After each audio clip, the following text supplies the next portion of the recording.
Welcome back, everybody, to the Joy of Improv podcast. Y'all, I am so pumped to tell you who today's guest is.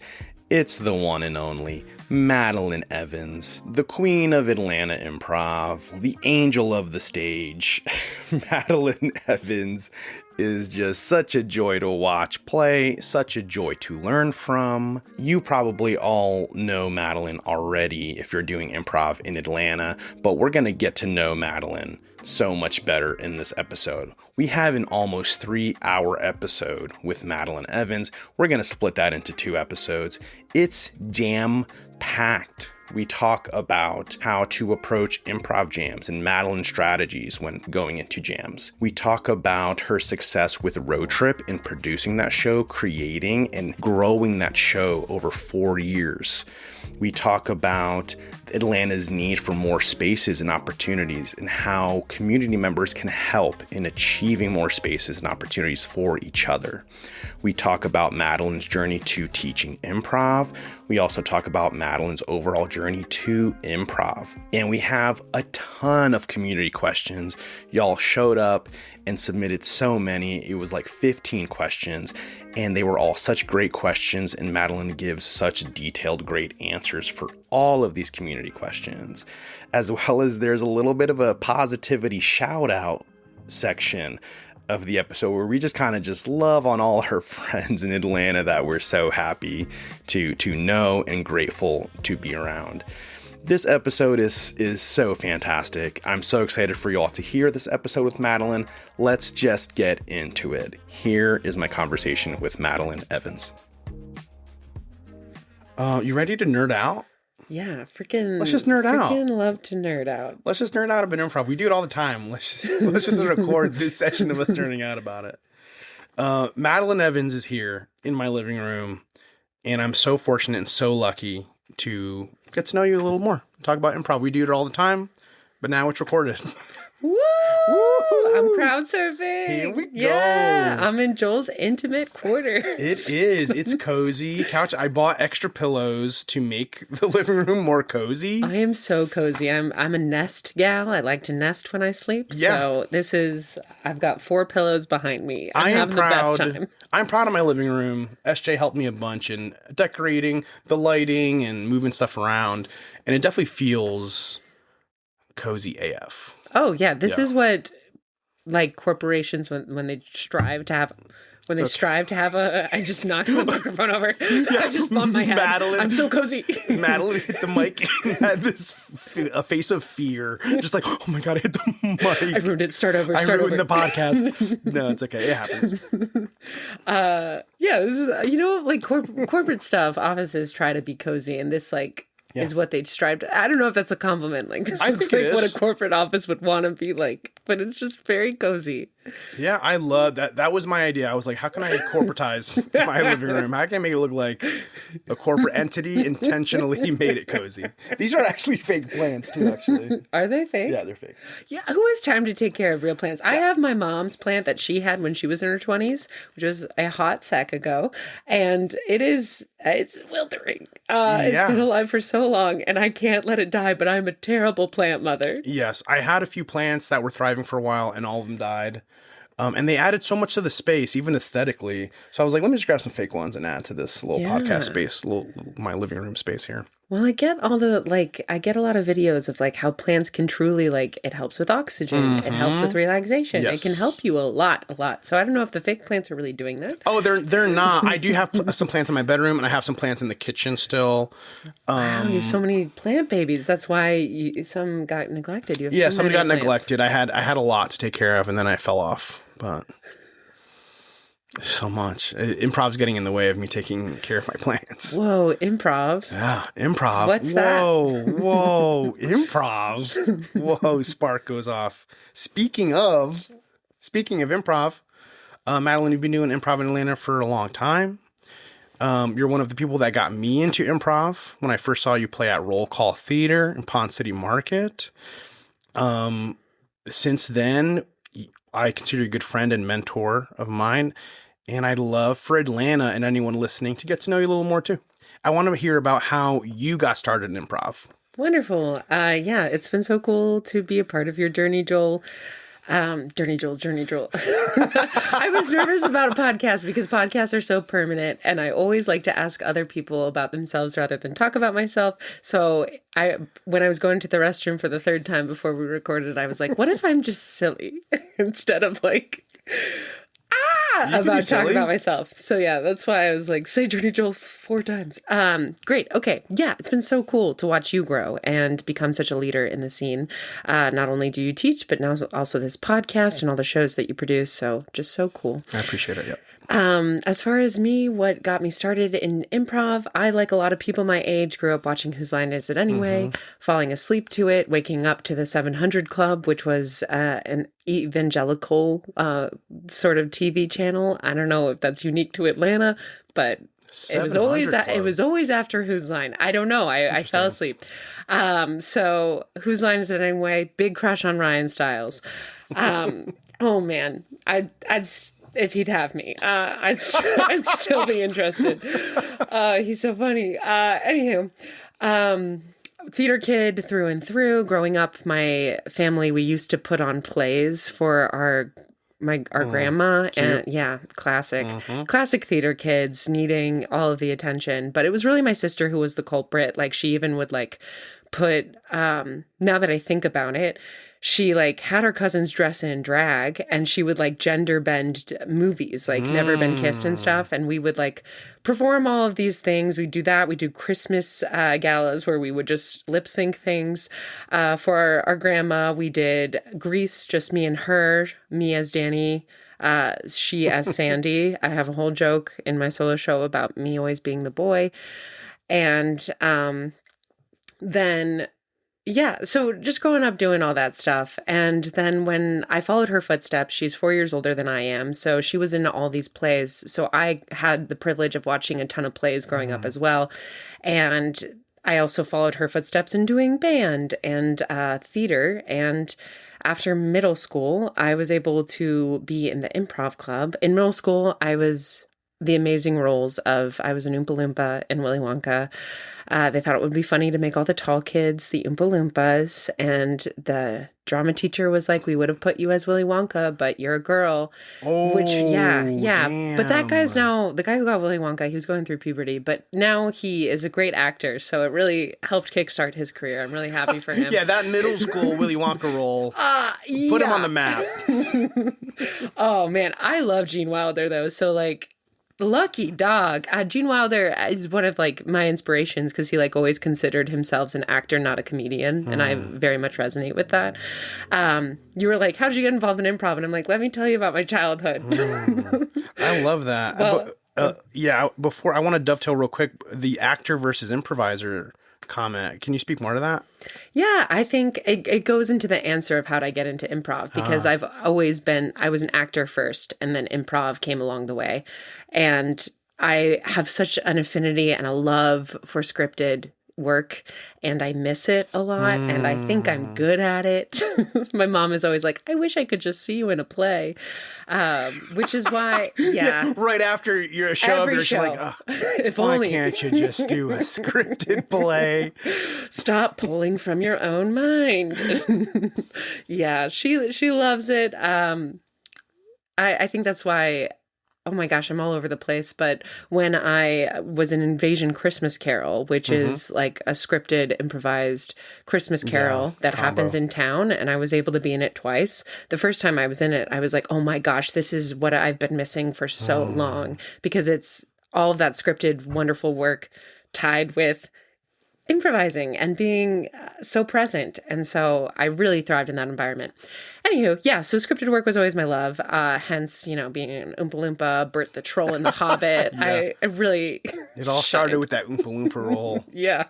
I actually started in Oklahoma when I was in 4th grade.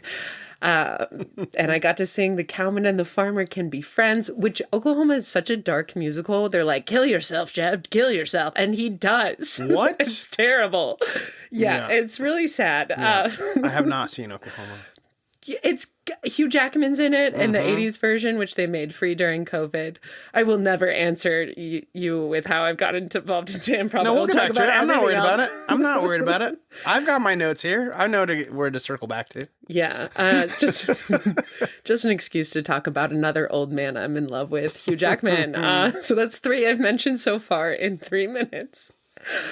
So in high school, I ended up being cast in all of like the comedic lead roles. And I was Carol Burnett's roles in Moon Over Buffalo and Noises Off. And I had no idea who Carol Burnett was. Wow, that's huge. Yeah. Oh my gosh. She is one of my heroes. And I didn't know who she was. So my parents bought me all of her sketches for Christmas. So I have all of her sketches and I would watch them all repeatedly, just falling in love with who she is. Wow. Iconic, obviously. I feel like most comedians, most women comedians, like just see her as such an idol. And she paved the way in a lot of ways, as did many women in that time. But also how she led. Like I've her book, and the way she just led her show with such grace and kindness is just such a formative example.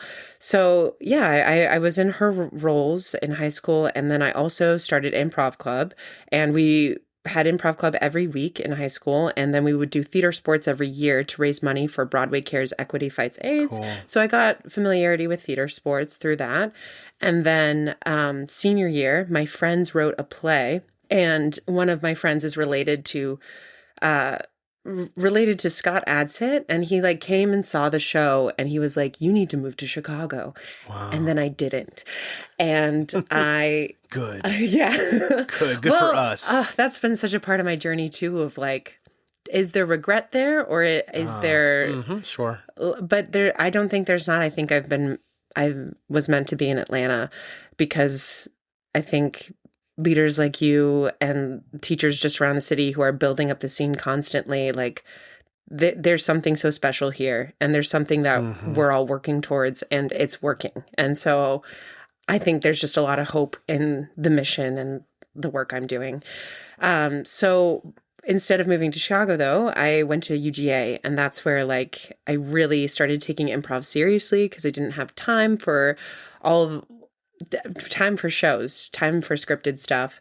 I was involved in mock trial. I was an RA. I was in marching band. I was in a music fraternity. So I just was all over the place. Yeah. The busyness has never stopped. Oh my goodness. always be hustling. I just love people. I like getting to know a lot of different groups of people, and I think that really energizes me. Yeah, I've always been involved, even as a kid. Like I was in every sport possible. So I never got good at any of the sports, but I was in them. I was there. And that's what matters. Just trying new stuff. Yeah, truly trying new stuff. When freshman year, my 2 guy friends who wrote the play senior year, they were like, there's this improv club that meets every week. And so we started going to open rehearsals at Improv Athens. I auditioned freshman year alongside those guys, and they got in and I didn't. But I just was like so fueled by it. I was so excited to be there. So I would even watch the recordings they had of the team all the time, and I'd like show my mom, which watching improv when you don't really care about it is like torture. But she's a good sport. And then I got in my sophomore year, and I was there during Improv Athens still exists. It's really wonderful. From what I can tell on Instagram, they have a great presence, great chemistry, and they're keeping it alive and well. But when I was there, it was something so special, and I'm sure everyone would say that about their own experience, but like it grew from us just doing a show every so often in a tiny room to us doing 2 to 3 shows a week to a lecture hall of 200 people, and 200 people would come. Wow. And it's just like unbelievable that we had that weekly cadence and that support. And this is UGA. Yeah. Weekly, college students would do an improv show, and then 200 people would come out every single week. Yeah, but more than 200, because we would have an experimental show on Thursday where we created our own formats. And then Friday, we would do 2 shows, and that would be our standard. Like, we'd do a ton of short form, and then we'd do a long form.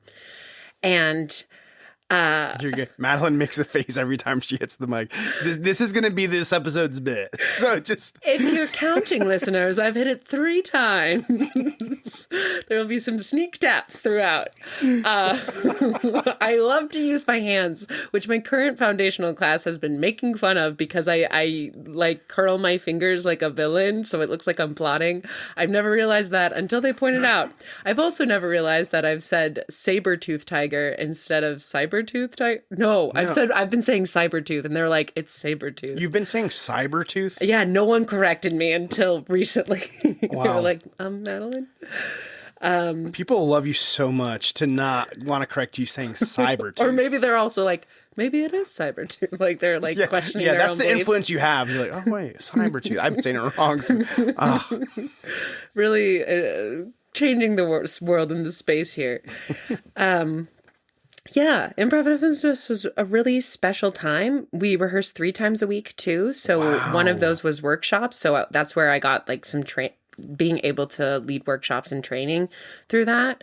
And we went to LA, we went to New York, we went to Florida and Chicago. So we like exposed ourselves to different types of improv too. It just, and the beauty of it too is we had no resources beyond just having availability to a room. So we were self-led, we were self-taught, and I truly believe anyone who came from that is like bangers. And a lot of them like are still doing improv.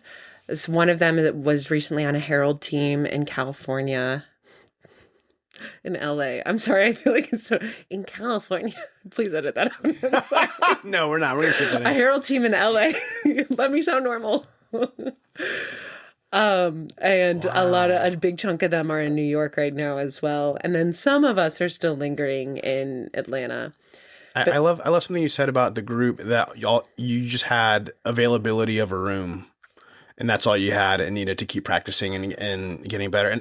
And that stood out to me just because we've talked about this countless times about just availability of space to rehearse, to practice, to produce a show is a struggle for performers, improvisers in Atlanta right now. Yeah. So it makes me think of that. Yeah. I have a lot of gratitude from my upbringing because I think that's what informed my drive and my success, because you don't need a title. You don't need a theater. Like all those things are nice, but you can make it happen if you're driven enough and if you care. And if you have a group of people who like champion you as well. And that was so interesting near the, in college, when we graduated, we formed our own group. And near the end of our time together, there were some people who just were like, well, we need a rehearsal space. And it's like, we can use a house. And we did use a house for a good bit. You don't need somewhere fancy if you're doing the work. Though venue is the biggest challenge. I mean, I produce a lot of shows and it's like finding a venue that values you and that's affordable for sure is tough. Yeah, you're right. House to practice and rehearse. Yeah, great. Yeah, that's doable. You're right. Yeah. So anytime I do have a space, I am so appreciative of that space because I realize that it is effort to get somewhere. But yeah, I think a lot of my path has been independently led and just surrounded by people who all wanted to make it in some sort of way. Just a lot of funny, driven, talented people. And when I moved to Atlanta, I graduated in 2017 and I moved here. And I was like, okay, the only improv I know of is Dad's Garage. Did you want me to talk about my whole path or just how I got involved in improv? Path, yeah. you can either, yeah. Did I just skip a ton of You don't have to skip anything. You could how'd share. you get improv? Yeah, well, because what's coming up for me is like, I'm curious, at what point during this process right now were you like, oh man, I love improv and I have to keep doing it? Because you're about to we're jumping from college to Dad's Garage now. Did you already know in college, like, oh, I want to be doing this for the rest of my life yet? Or was it just continuing this hobby outside of college at this point? Yeah. I mean, I think it's always been a part of me. Performance has always been a part of me. In college, I was lucky that, again, those people I was surrounded with, we all did sketch. We all did stand up. So it was like this incubator of comedians and it just became a part of who we were. And so I can't see a life like where I'm not doing it in some sort of capacity. Gotcha. But I think what always drove me to it were the people. Like I found my community and my friends through that. Of course, like marching band as well. I think if you meet somebody who did marching band, they're probably the best person ever. I'm biased, but there's something special about band people. But improv just was who I was at my core. And I think things just like naturally unfurled to, it wasn't like I was like, I'm going to build a program or actually I am pretty intense. I did move to Atlanta with like, we're going to be the UCB of Atlanta, like was my intention. Wow. Because I just believed in us so much and I loved the group so much that I was like, we can be something. But that didn't happen until like we all graduated and it was like, okay, well, I still want to do improv. And so I took a class at Dad's. I took level 3. I messaged them and I was like, here's all my experience. I've been doing improv for 10 years now. And they were like, okay, I guess you can take level 3. And I remember being in level 3 and there were people who didn't know what yes and was. And I was like, how are you in level 3? Damn. But I was Miss Intensity. So like, people now being a teacher and working with so many people are drawn to and can benefit from improv. And so somebody who's like in level 3 might just be like, I'm taking this to get better at public speaking, or like I'm a corporate guy who just is looking for 2 hours of fun.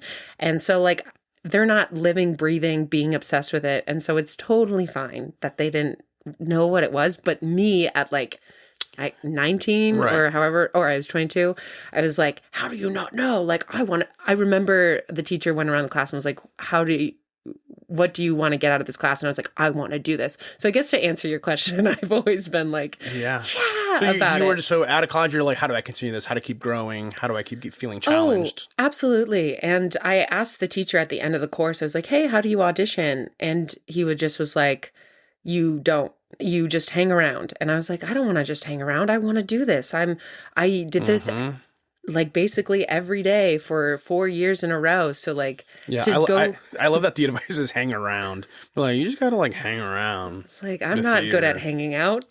I'm very awkward. That's not my strength. My strength is on stage performing.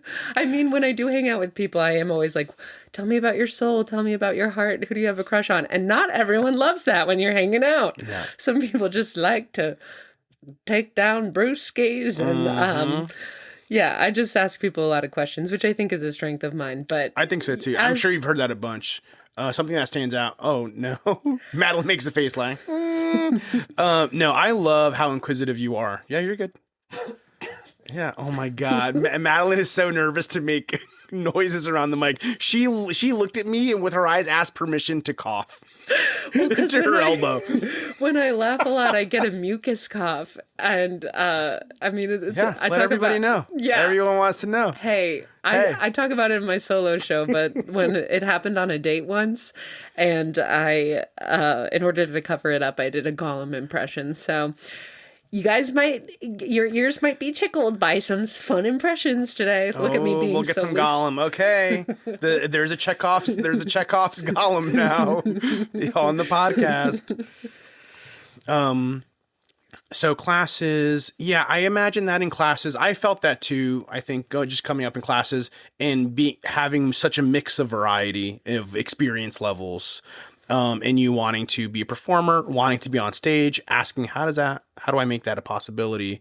And then you hear just hanging around. And so what do you do after that, after you hear that? Yeah, and there are way more places that I didn't even know existed. I remember my first jam was actually at Highwire, which rest in peace. And now I also know Whole World exists. But like upon coming to Atlanta, I was like, where? And I had been to Dad's like once because of that friend who was in high school and college with me, related to Scott, who got to play a couple times at Dad's and brought me on stage to play with them, which I was like, now that I think about it, they were like, probably, who's this? I was like 18. So I love him so much. I'm so thankful for him. But yeah, I messaged the people I graduated with, which there were 5 of us and one person who was older than us who was still in Atlanta. And we got together because we all still wanted to do improv. And I was lucky that one of them, I mean, most of us all did stand up.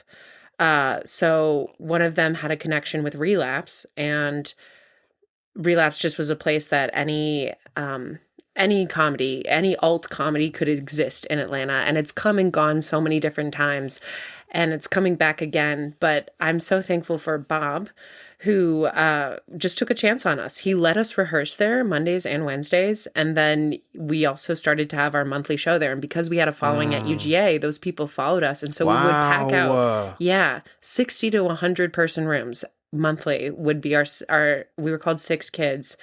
And we then dropped to like once a week for rehearsals because we all had lives. But like we maintained that for several years into the pandemic. And because of that, we then started, we won like a battle at Village, which was another theater.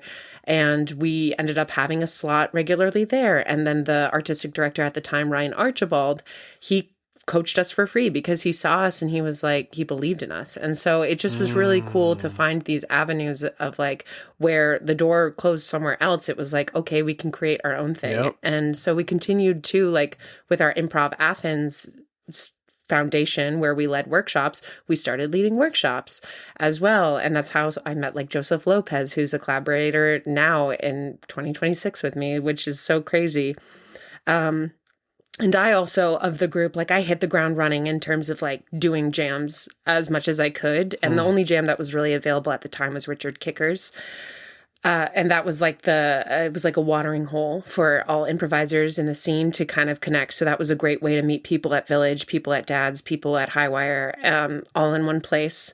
And really that was like the indie scene. And there were 20-minute jams too with any type of personality, which recently came back and you got to experience that. I got to witness that. But it made me so strong because it was like, oh, I can play with anyone and I can make them look good. And that's what matters. Yeah. And for those listening, Richard Kicker's was a jam that has been told to me as the Wild West. It has been told to me that it's just a wild, anything goes type of jam in the past. And that has just recently come back. But so talk about improvising in that type of a jam and how it made you stronger. You mentioned how it made you stronger. Can you elaborate on that? Yeah, of course. I love jams. The one thing about like teaching all the time is that I don't have time for jams anymore. And they're my favorite thing. Yeah. Oh my gosh. I think it comes down to love your partner so deeply. No matter if you're with your team or at a jam or in a rotating cast, if you love your partner so deeply, you can do anything. And you'll find that too. Like I remember like these were the weekly reps, like my introduction into the Atlanta improv community, and people would be so complimentary afterwards. They were like, oh, you made that person look so good. And it's like, that's what resonates with people, not trying to shine, not trying to like be the funniest person on stage. It's like, okay, this is the thing that's happening now. How do I like support the hell out of it to make them feel like a rock star, because in turn you will feel and look like a rock star. This last week when Kickers did come back, there was a improviser who had never done improv before, and they asked me as we were on stage, they're like, so how does this work? And these are 20-minute sets. So like you kind of get tired after it. 20-minute sets, like our group was a group of 10. And I just was like, oh, you swipe and tap. And then we like got pulled off to the side to start. And I was put in that group intentionally by the person in charge because they knew that I'd take care of the person and that the person was new, which was really kind of them, that the leader is so considerate.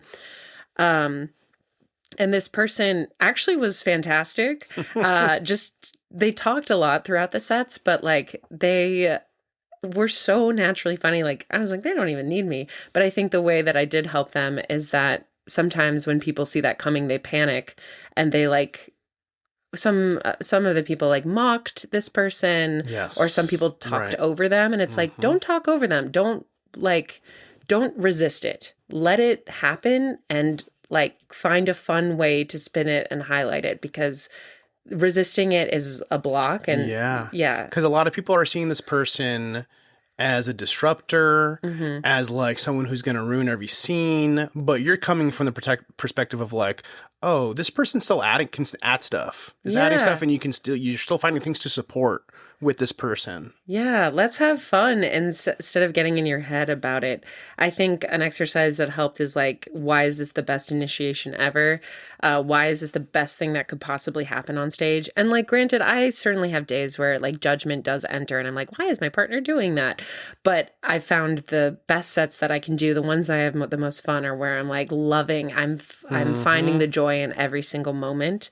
Another example was at the Bibliotech Jam, where a woman started to sing Tomorrow from Annie for no reason. And instead of, again, trying to correct her or trying to force my idea, it's like, all right, that's happening now. And the audience loved it because we weren't making her look bad. We weren't trying to talk over her because they're going to do their thing. If they don't know what they're doing, or if they're coming from a place of fear, or if they're just like, yeah, most of the time people making those decisions that can be seen as steamrolling is because they're coming from a place of fear, or they're like, or they're unfamiliar in some sort of way. And so how do we nurture that? Yeah, that's something I try to communicate in classes also when I'm like plugging jams. I like to communicate that it can feel challenging, and that's part of why it's important to go, is to feel that discomfort, the challenges of working with all the different people that you don't know, and adapting scene by scene and like building that muscle. Yeah, and I love encouraging people to go to jams because very first day of class, I'm like, leave your ego at the door, because my classes are built for anyone at any point of their journey. You're going to resonate with something. And I'm just like, if you've been doing this forever, leave your ego at the door. If you're brand new, leave that fear at the door. Go to jams because you will learn to, if there are people who are more experienced, you'll rise to the occasion. If there are people who are brand new, you'll lift them up. You'll learn how to play with anybody. And I think the strongest improvisers are the most supportive improvisers who can just like make anyone feel like a rock star. 100%. I agree. And that's something I've had to navigate also. Jams can be tough. Jams can be tough. And I know I'm so familiar with that feeling after jams to be like, oh, that was so tough. Yeah. Nothing felt like it worked. And I remember early trying to force jokes or trying to like force things that I think would have made the scene better instead of just supporting what was already there. Or, and I just see now how much simpler it is if I go in with the mindset of just letting ego go, letting ego at the door, like leave it and just support whoever's there, whatever ideas are there, just support it, and then everything goes smoother. Yeah, I think it's okay to have those feelings though too, because pressure definitely exists. There's the pressure that people want to do well if they're in a certain room and there's like a booker there, or like certain theaters have reputations where people are like, but I want to get on their ensemble. There's also like the pressure of like, this is their one chance to play out of the whole week. And like 8 minutes certainly is not enough. And then there's also pressure sometimes, I don't know if you feel as like a leader in the scene to my students are watching me. I better like be on my best behavior. Or there's potential students here that it's like, I tell people if they want to take a class, go and see stuff. And then whoever you want to be more like, learn from them. So there's also that aspect too. If like, oh, they see you bomb, but hopefully there's like enough grace in the space.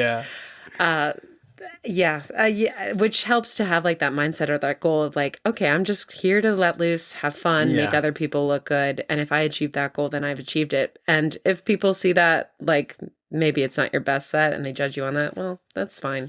It is what it is. I felt that too as a teacher and leader in the community, feeling like, ooh, I have to have a good set every time I'm on stage.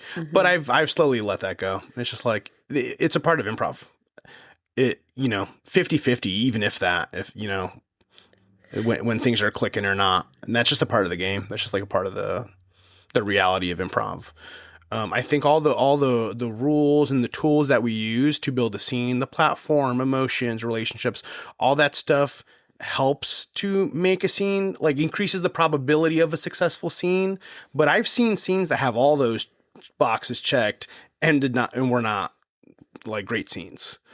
So I feel like it doesn't guarantee a good scene for me, but whenever I'm But I'm doing my best just to like go with the flow and just know that not every set's going to be great and just accept it. Yeah, not putting all the weight on one instance. Yeah. Yeah, because I forget who this quote comes from, but I'm quoting Amy. I think it's Amy Poehler every time I say it, and I do say this is Amy if you're gonna Poehler quote, saying if you're gonna this. quote somebody and take a guess at it, it's good to just throw Amy Poehler out there. But you're gonna perform a lot, and not all of them are gonna be quality, and that's okay. But what can ease people's stress in that is if you have one goal every time you play, every time you jam, just like having that one goal. You're not gonna check all the boxes, but just that one thing, then you can walk away being like, I did my job, and that's great. And like a way that a lot of people, I think, around town also view jams as like it's a gym, it's a rep, it's just stretching. Let's stretch ourselves here. Let's not try to be perfect. And that can also alleviate a lot of the stress, which is also what I try to emphasize in my classroom too. Like I tell everyone, I'm like, I'm not Lauren Michaels. And I'm sure they're like, what? You look like him. I'm like, I don't have, that was You're the fourth good. time I hit the That's mic. Number 4. Yeah, okay. I'm not Lauren Michaels. Oh, no, Let me be clear, listeners. Madeline's arms are crossed now, actually, too. She stopped talking with her hands. I'm going to be sitting on my hands by the end of this. But I have very limited powers, so why not just stretch yourself and grow in class, at jams, wherever? Like, take the risks, because that's the only time that's the only way that you'll be able to grow. Yeah, I agree. I love jams. Last night's jam at Dad's garage, there was someone in my group who was like, just so in the check-ins, they're like, I want everyone to know my goal today is like to work on scene painting.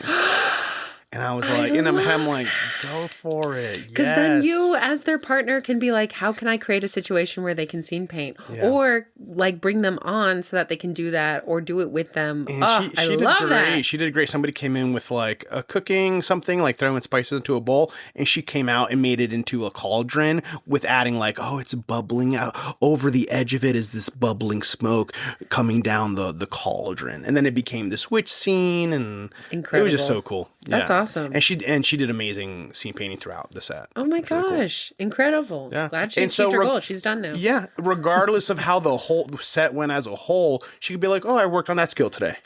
And check. And I love that mentality. Going into jams like that is super helpful.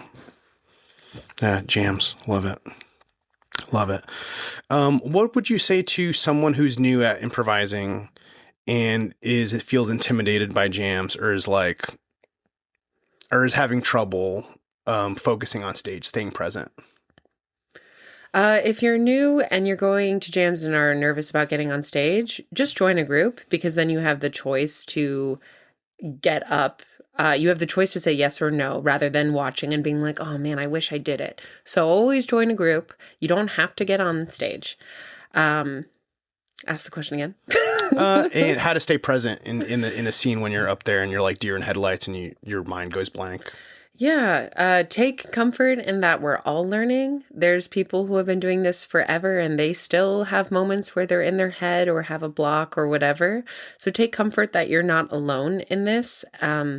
Also take comfort. There was a phrase said to me early on in my career. I'm a marketer during the day, and it's don't compare your chapter 1 to someone's chapter 11. So despite like maybe thinking that everyone in the room has more experience than you, like they might be further along in their journey, and that's okay. Like this environment, you're meant to be here to learn and to grow.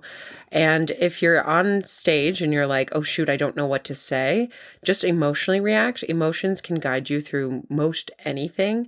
Emotionally react, repeat what the partner just said with an emotion, go to your environment. When in doubt, go to your environment, or just react to something. Because if you ever feel seen going stale, or if you ever don't know what to say, just have a strong reaction, and that can help guide or propel you forward.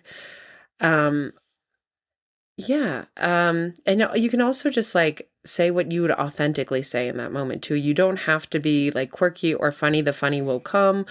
And if you're just honestly replying and not inventing new things, but just pulling from your own experience, your own emotion and feeling, pulling from your own experience, it'll come a lot easier to you, your own point of view, because you know that feeling. And you don't have to create new things. Improv is just listening and reacting. I love that. Wow, that's a very juicy response. The community has so much to pull from. Okay, so we got to dads. You finished dads, and now you're like, what? I want to keep doing this. I only did level 3 at dads, and then that's 6 Kids was born from there. And then, we started our regular shows. We got involved with Village. We were doing it all, and we even went to DCM. I went to DCM as Improv Athens, but also as 6 Kids, the Del Close Marathon, which is coming back this year, which is really wonderful. Celebrating 22 years, I believe, or 20. Yeah, I think 22, which is crazy. We also went to like a couple other festivals around the nation, and did the middle school, high school, college, level 3 at dads, and besides level 3 at dads, was there any other improv besides workshops and stuff? I ended up doing the conservatory at dads too. Audition, which is for those who don't know, is an auditioned intensive class over the almost a year, or maybe like 7-8 months or something like that. Yeah, but as far as formal training, there wasn't really a ton, but it was a lot of like, we read a lot of books. Yeah. I've listened to a lot of podcasts. And in college, we were fortunate enough to work with Mick Napier at one point, and he was phenomenal. He's the founder of The Annoyance. He was a director at Second City. He worked with Scott Adsit and Tina Fey.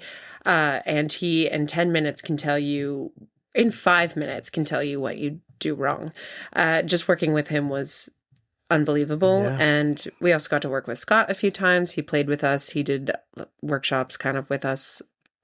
So that's incredible. On and off some places and people. And more recently, I've done the IO intensive, just the week intensive. Worked with Stacey Halal from Portland. I love Stacey's show when she came here. I know. The fact that I got to play with her, incredible. Yeah, we did workshops with her in Nashville, and then I did some with her when she was in Atlanta, and then she had me on her show Ruby Rocket, which if you have a chance to see it, go see it. She's incredible, phenomenal, and such a kind person. I've hopped into a couple Patty Styles workshops, and trying to think of everyone I've ever. Legend. Yeah, also legend, and intimidatingly so. Yeah. And it's just like, oh my gosh. Yeah, I'm signing up for the workshops coming up, the 6-week block with Patty Styles on Wednesdays. Wonderful. Yeah, she's absolutely very excited. Wonderful. Very excited. And some of those, even though they're virtual sessions, I've incorporated some of them into my teachings as well. And she's very Johnstonian, which is what Dad's Garage is. And so I teach now at Dad's. And with that, there have been workshops with Tim Stoltenberg. So I teach level 1 and level 4 at Dad's. And then I also teach my own program.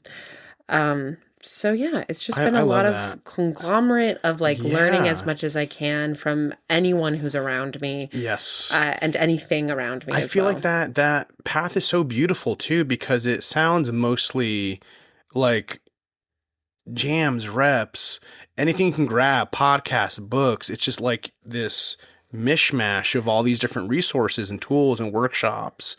And I feel like a lot of people take classes.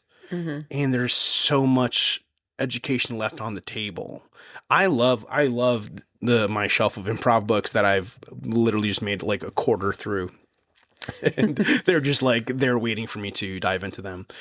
But I feel, because I have the same, I have a shelf of books, and I started off with my program using Improvised by Mick Napier, Will Hines books, TJ and Dave's book, and a couple other, but it wasn't every book ever. And as I've continued to grow as a teacher, and I'm constantly learning, we're never done learning. Right. I'm buying more and more. I'm seeing what people need, and I'm trying to absorb all of those sorts of exercises, adapt them to the need, and then push them out, or through the understanding of how I teach and my philosophy and what's worked best for me.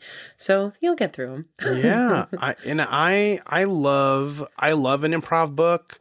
The podcasts have been super useful and insightful for me also. I subscribe to a few improv newsletters that always have a few great gems in them. Oh yeah. There's just so many, I guess just for the listeners, always like feeling like you don't always have to take a class to learn. You can listen to other stuff. You can buy a book. Both of us are teachers, and it's like, yes. Yeah, you don't have to take a class. Well, take our classes. Take our classes. Yeah, but like it is kind of beautiful how many resources there are out there. Yeah. And I was listening to the Yes Also Q&A, and one of the questions was like, how do you, oh man, I'm blanking right now, but. Who was the guest? No, it was just a Q&A. I think it was my question too. Oh, cool. But they just were like, there's so many things accessible to you, like even with podcasts, and how I've thought even with how Instagram, like I've messaged some people for advice and resources, and things are a lot more accessible than they used to be. Mm-hmm. And so you don't always have to move. You can stay where you are. You can get good at it. Yeah. But it is great to have exposure too. I mean, both of us, like, it was really cool to be in Chicago around all of those really driven people. 100%. And I know you're going very soon. Mm-hmm. So it's always valuable. Like I take as many workshops as I can when I can, because I want to be in that environment. I'm at a point where I'm like, I'm searching for feedback too. And I'm always just like, well, I know there's so much that I don't know. And I just want to be sure that I'm always giving back to my students. So yes, you don't always have to take a class, because I do know financially, like that is a commitment. I think that's the biggest hurdle for folks, is just like constantly paying for classes over and over and over. Yeah. So, and there's like, your teachers probably, your past teachers, if you've taken classes, are probably always willing to give you notes or like talk to you. Or if you see them at a jam, you can always ask them for notes. You can also get coaches, which are cheaper alternative. Yeah, cheaper alternative. It's like, oh, I love a coaching. I know New York, LA, and Chicago have way bigger coaching scenes than Atlanta does, but that's something that I think Atlanta could use also, is a larger coaching scene. Yeah, it just comes to time, right? Like I would coach way more. It's just time. Oh yeah, because you're teaching classes. Yeah, a bunch of classes too. Yeah, so it's Yeah, that's the biggest limitation that we have is time. Mm-hmm. I feel like. Yeah, because coaching essentially is like, you're just paying a teacher to come to wherever it is, your living room, with some friends, and just paying them directly. And then that also can ease the stress of one person managing things, which can tend to happen with independent groups. And a coach doesn't have to come every week. I have some students who have their coach come every week, but I've worked with some groups where I just come like scattered, and I give them stuff to work on, and then I'll see them again. Same thing, or I'll see their show in between and then have feedback for them another time. So anything can work. It doesn't have to be like this massive commitment. And I think people think that sometimes too with like a group, that it has to be a massive commitment. Yeah. That's the cool thing about coaching too, the flexibility of it. It's whatever fits the group's needs. Yeah. It's really cool. Absolutely. Yeah. I love that. Lots of ways to educate yourself, reps. So you've had this education, and you're in Atlanta, and you're figuring out what to do next. And I'm curious about the story of Road Trip. We talked about 6 Kids a bunch, but we have so many projects to talk about. Road Trips, 6 Kids, Camp Crush, Edgewood Ave, Too Nice. No Alibi. No Alibi. Mads Mixer. Yeah, there's so much. Madeline, you do so many incredible shows. Like, so as you're like progressing and figuring out what's next, how do you figure out what new project is coming up? Oh man, they all come from me wanting to play as much as possible. People are like, you're such a good producer. And I'm like, I want to play. Yeah. And that's the thing. Like, if we are talking about Atlanta as a whole, like, the reason I teach is because I saw a gap in the scene, and I was like, there's so much talent here, and there needs to be more people to harness it. And so like I had enough experience, and like I've always been a teacher. You didn't even ask about the teaching stuff, but I've always been a teacher in some way, and I can expand on this later. So then I was like, I'm going to form classes. And so like also alongside that is like Atlanta is very much an entrepreneurial city. I was talking to some stand-ups about that. Like, there's no clear path in Atlanta of like the theater to go to or like how to get picked up in some sort of way. You kind of just have to create your own opportunities. And so, like I was saying, with my college experience, I have a lot of gratitude for that grit and drive that we established, that like it kind of bled in when Road Trip was created. Road Trip was created in 2022.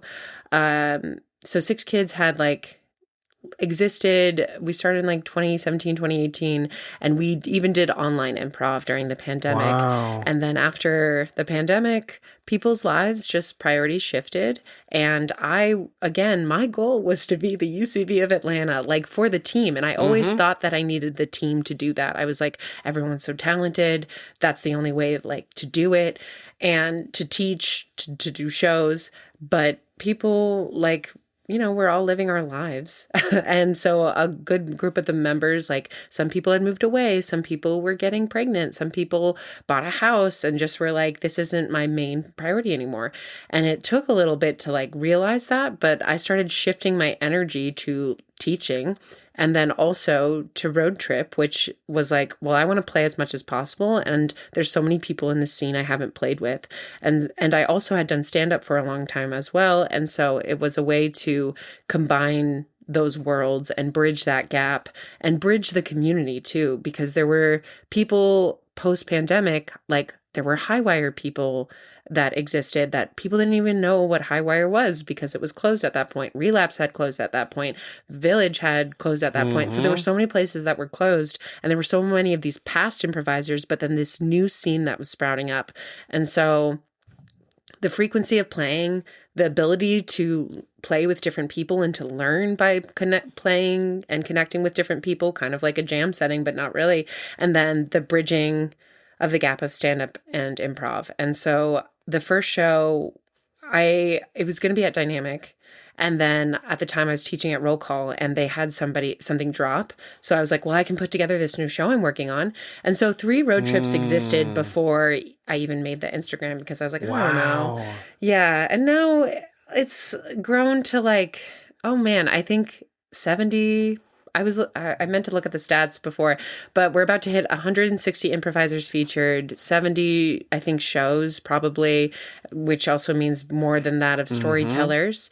And last year I had over 2,000 audience members attend, which was really cool. It's going to be an Atlanta Fringe. Yes. I'm really excited to see where it's going because it's just constantly surprised me. It's kind of been my baby in a lot of ways. It also helped me because Road Trip is an Armando, which is improv based on stories. It's helped me tap into the game element and get better at game. And so my school, it also emphasizes game and pattern alongside relationships and emotions, because relationships, emotions, storytelling, because I come from that acting background, is like my strength. But through getting to do this show, I've been able to work on other aspects and other strengths. Yeah. So, and like, oh my gosh, the people who have been on it, like, it's so cool. Yeah. It's like, the Road Trip. And just for those listening who maybe there's a new improviser listening to this podcast in Atlanta, Road Trip is like the biggest improv show in Atlanta. It is the most consistently awesome improv show you can see. And it is so fun every single time. It's a rotating cast show, and Madeline has such a gift of putting together these perfect casts, both of like inexperienced improvisers with veterans, that put together this beautiful display on stage that is just like so cool. Each and every show, highly recommend checking out Road Trip if you have not yet. Oh, I've got like tears in my eyes. She does have tears. We have tissues. There's tissues here too. I think, yeah. Also, the convenience. I know rotating casts have always existed in some sort of way, but Road Trip was like the resurgence of like now everyone does a rotating cast, to the point where I'm like, okay, Atlanta, we got to have more teams. Yeah, we do need more teams. Yeah, we need more strong teams. You're right. It's nice and convenient to be able to do that, like, because then you're not waiting on like rehearsals and stuff. I think that's the part that's why rotating casts are easier. Yeah. And everyone brings their own audience, which is always, so the show is always exposed to newer people, which is cool. I do think like something I've kept from the beginning is I always have like like some staples, people who can cushion it, and then people that I take a chance on. I slowly add like 1 to 3 new performers every show, just so that like I am still uplifting the community, giving someone a chance. I love to see someone who has so much talent and then open that door for them. Like a lot of the work that I do too is because the door was not open for me when I came into town, and it was like I had to like create it. And so when I see somebody who like has so much skill and potential and deserves a stage, I'm so excited to be able to give them that opportunity. And I'm very fortunate for the venues it has existed on. Most recently, I've had Red Light, SCAD Show, and Dad's Garage. Dad's Garage is where it exists monthly. Sometimes Bibliotech as well, which is where I teach. And it just feels so special for someone to get to perform at a venue that has such prestige. So that's really cool too. And yeah, I mean, my goal, just like the UCB goal, is like for it to be the biggest and best show in the city, that like even beyond Atlanta, people seek out Road Trip. People who are in town, who are famous, want to be on it. And I'm hopeful. I have a little bit of insanity in my intensity that it will be that. And in the last year, sorry, I feel like I'm like brag. I was like at the beginning, I don't want to talk about myself. But yeah, in the last year, I had Jim O'Hare on it, who saw Edgewood Avenue at Fringe and liked us so much that he took a chance to do Road Trip, and he was such a delight. Jim O'Hare was Jerry on Parks and Rec, and he just was so talented, so fun, and like being able to have him. I've had Baron Vaughn, who was recently on Dropout, Michael Rowland, who's on Animal Control, Dedrick Flynn, who's on Kill Tony, Mandel, who's been opening for John Mulaney and literally just recorded his special, Lace Larrabee, who America's Got Talent, Blair Erskine, who Jimmy Kimmel, like it's just like all these, a lot of those people I knew through stand-up. So like I'm very fortunate that they took a chance on me.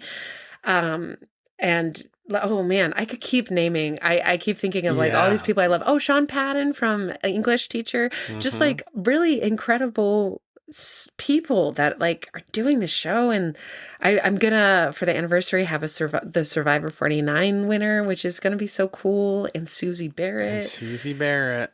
Just like hero. So many cool things are happening, and I think it's because I didn't just let it die. Yeah, and like you said, that at one point you were looking for opportunities. The door was closed. You built your own door and walked through it. And I'm lucky. Built the thing. I'm lucky that other people helped the door get built, right? So like I had a team, and Relapse existed. So like that was able to put me on a platform. And then like the beginning of Road Trip, very thankful for Roll Call and Dynamic to help build that consistency. I had it twice a month at Dynamic, and then moved it for the year anniversary to Dad's, and it then was at Dad's for a year, and then it moved to the main stage at Dad's, and it's been there now for 3 years, but 4-year anniversary coming up. So it's finding people who champion you and advocate for you, and like, I mean, I'm very persistent. I don't, and not taking no for an answer. Like, okay, if this won't exist here, then like, where else can it exist? And certainly venues are tough, but finding people who value you and want you there are certainly important.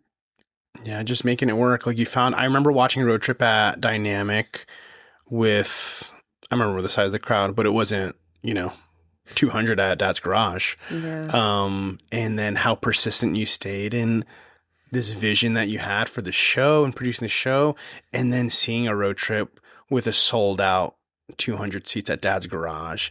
Amazing to witness. Oh, yeah. The first show had 11 people at it. And I remember day of, there were only 2 tickets sold. And I was at a work event and I was scrambling, messaging anybody. And I was like, hey, please, this is going to be a great cast. And it was a great cast, but just like begging people to come. Oh, I'd had Tamar Rubin, who now has blown up. She opened for Chris Fleming recently for Chris Fleming's tour. Yeah, Tamar, incredible. I love being able to shout out all these awesome people. It's also only grown because of the talent on it, people who want to take a chance on it, and the audience who keeps coming back. Like, it's the community that has been built around it that I'm just so fortunate. Because, yeah, it wouldn't exist with this amazing scene that we have and these people who are just, again, championing it. I'm just really lucky to the audience. Every time I'm like, who's been a road trip? And like half the group claps, and then I'm like, who's never been? And then the other half claps.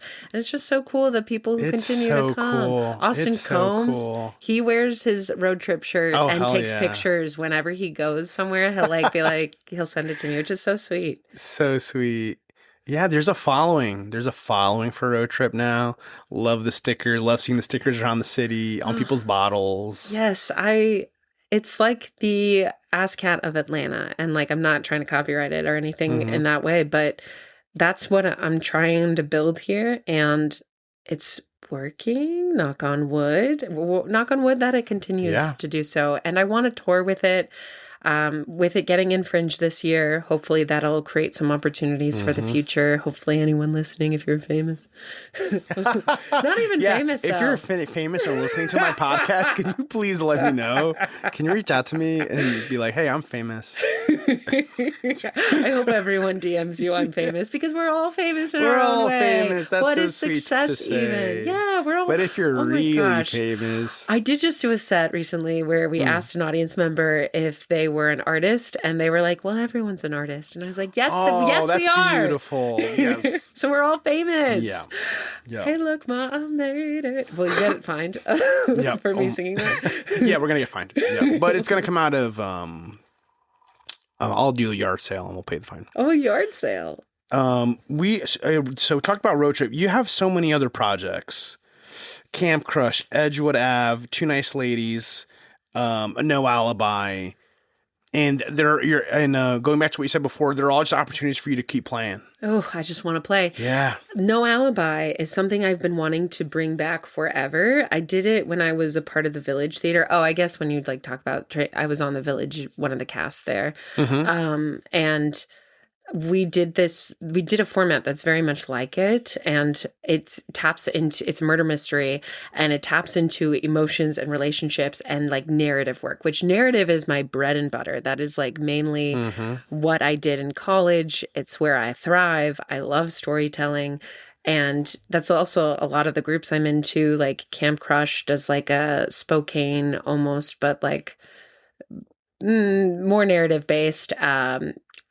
Two Nice Ladies is a mono scene. Something Musical is like a deconstructed Harold. And Mad Bro is like a I forgot about Mad Bro. Yeah. It's new, and I won't make an Instagram because it's with my partner, and that's risky. That's risky. But I love playing with him. I think we read each other really well. But yeah, we've been doing a lot of narrative as well. So yeah, I had been doing Road Trip so much, which is very gamey and very like montagey. There are callbacks for sure. You were craving that storytelling. Yes, because it's like I'm good at this. Yeah. Let me play. So I brought back No Alibi, and it was something that I had been wanting to bring back forever, and I just bit the bullet, and last year got like 7 shows out before the theater got bought and is now being renovated. So it will come back soon, but it's just so satisfying. And I wanted it to be like a core cast. Oh, yeah. So satisfying. I love to make the audience like care about these characters and then the gasps. The gasps in that show. Yes. Oh my God. So good. And I love the way you coach the cast beforehand. The information you send and like the things to emphasize is super helpful because it helps to create those intimate moments that get the audience invested to find those gasp moments. Yeah, and that one we can take our time. Like sometimes with Road Trip, I'm like, hey, let's like get these tag runs going. But with like No Alibi, I'm like, let's take our time. Let's really invest in these relationships, because when this character dies or when this character gets revealed as a murderer, the audience will be so distraught by it. And I love that. Yes, it's such a fun show. And even the little bit of the production value too, I love. Yeah, which is really just turning the lights off and on. It just has a lot of blackouts. It turns red also. That's nice. Yeah, and that was like a big thing because I would keep doing it, but it's just that it comes back to that conversations about venue. Yeah. It needed a space where a blackout could happen to really have the effect, because when somebody dies, the lights turn off and then they turn back on. That's how lights work. Yeah, but I'm glad we got it, deep into the nitty. We get on the nitty gritty on this podcast. Oh my gosh. I'm like, wow. Yeah, there's a lot of blackouts involved, but the blackouts help create suspense, and the audience is involved in creating the characters and who dies too. So we don't even know until we get on the stage, which is really cool. It's very, very fun. I'll link all the stuff in the description, all the projects, all the teams. And Mads Mixer was fun and is coming back. Oh, I hope so.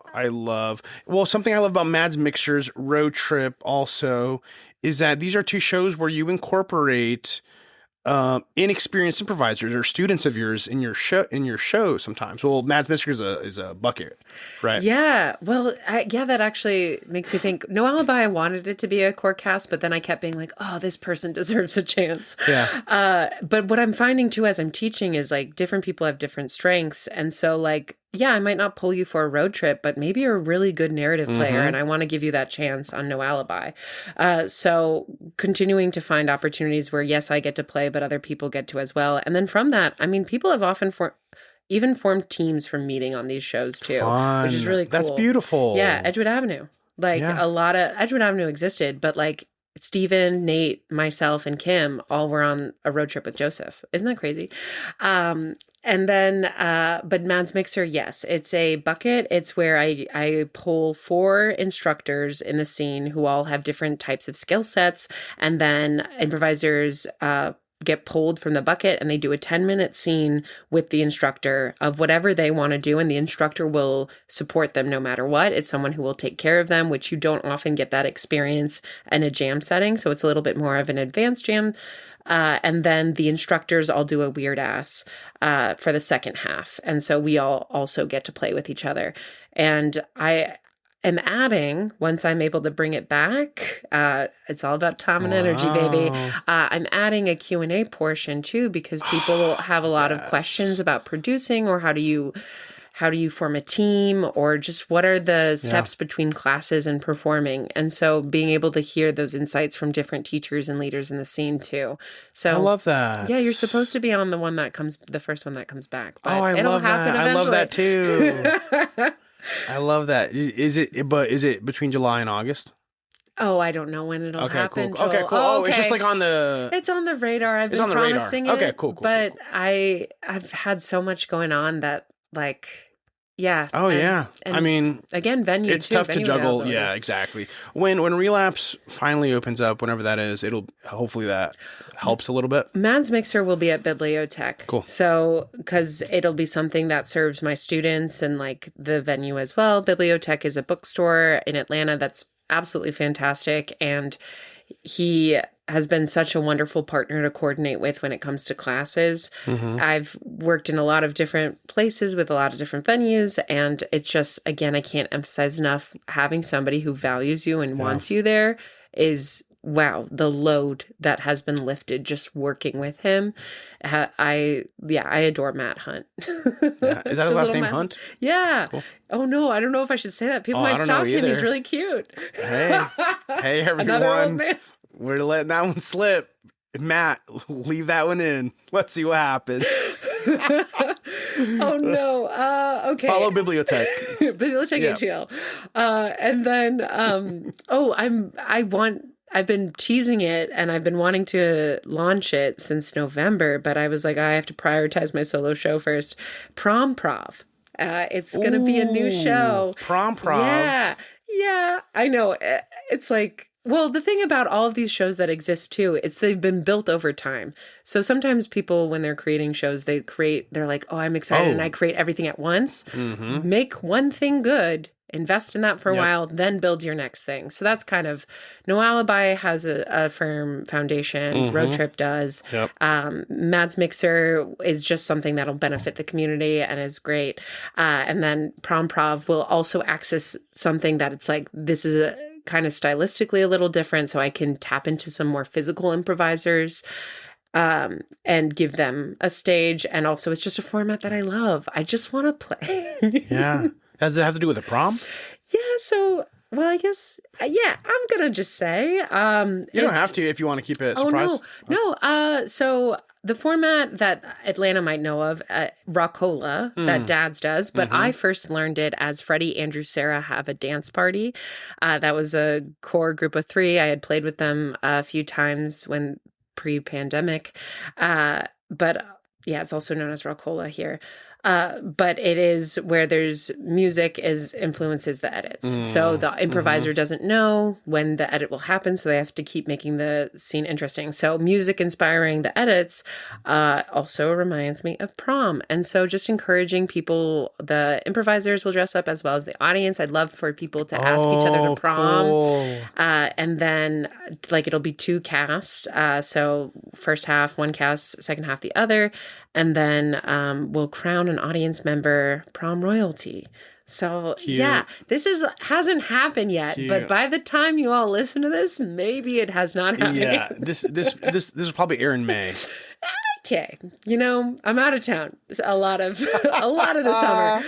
So, but it's coming this year because I've been wanting it to. I made the Instagram already, so we're even committing before it's happening. Love that. But it got me so excited because there's something that music can do for people. Oh, come on. Yeah. Oh, I'm talking to that Come guy. on now. I know music.